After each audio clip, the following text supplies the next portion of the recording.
Rockford's home for Classic Rocks, 96.7 The Eagle. Good morning, I'm Double T. Special guest joining me, Joe Heslinga. He's a director, writer, and producer of a new documentary film called Foosballers. Joe, how you doing today? Hey, man, what's up? I'm doing good. How about you? Good. So if people kind of forgot what it was or they're not familiar, explain exactly what foosball is. Foosball goes by many different names. Table soccer. In France, they call it baby foot, but it's a tabletop game inspired by soccer. And, two people, sometimes four if you're playing doubles, and you have these little men on rods, and you try to get the ball in the goal. Absolutely no idea that pro foosball existed. And, one day, me and our producing partner, we were joking about obscure sports, and, they have cornhole on TV and a bunch of random sports on TV. We joked and said, hey, I bet you they even have professional foosball. And they did. I'm talking to Joe Heslinga, director, writer, and producer of Foosballers, documentary about foosball. So there's professional foosball tournaments and players out there? It's actually been around since the 70s. Foosball came to the States in the 60s. In the 70s, it blew up. It became a nationwide craze. They actually had $1 million pro tour back in the 70s, and guys were dropping out of high school, quitting their jobs, joining the pro tour, and you could make tens of thousands of dollars in a given weekend playing foosball.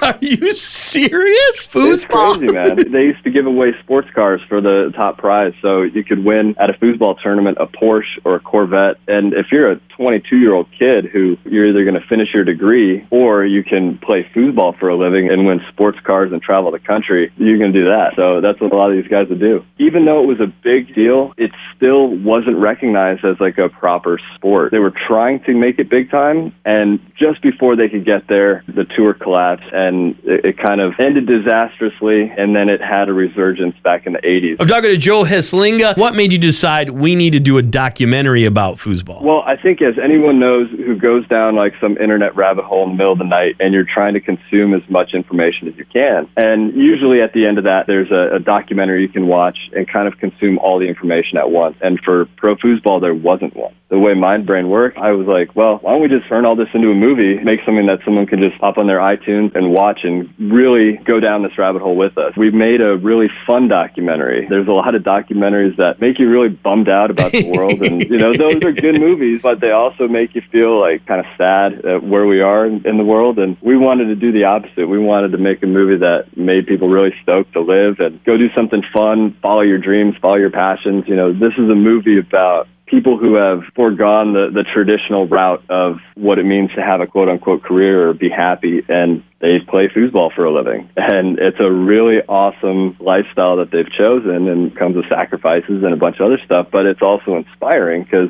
they're really happy. I'm talking to Joe Heslinga, director, writer, and producer of Foosballers. So basically the storyline is following these people that love foosball and their pursuit of foosball? Yeah, so we follow 6 of the best table soccer players in the world here in the United States as they pursue the Tornado World Championships, the big world championship here in the States. And we follow them in their personal lives, and most of them do have careers, so they have to moonlight as pro foosball players. So there's challenges that come with that. The people that we found to be in the movie are interesting people. We have a guy who used to be a backup dancer for Marky Mark, and he's also the chief of anesthesia at a hospital. And he's also a pro foosball player, Nice. World champion foosball player.